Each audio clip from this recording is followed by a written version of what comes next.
How to install and enable the Let's Encrypt provider for AutoSSL.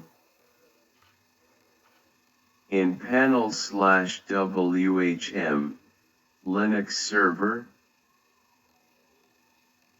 please log in your server with SSH login and input the cmd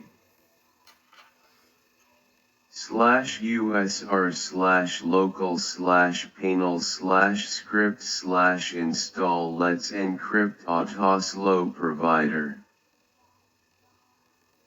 Log in your server now. Now check with WHM. Still not showing? Please input the cmd here.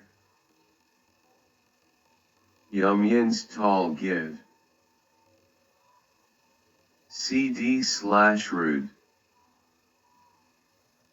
git clone cd/root/let's encrypt /let's encrypt auto verbose.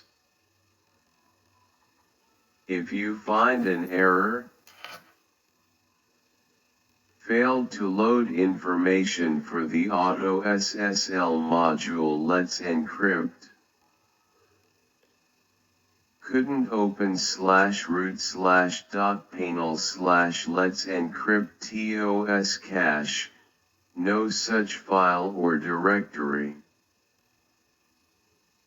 At /var/panel/perl/panel/SSL/auto/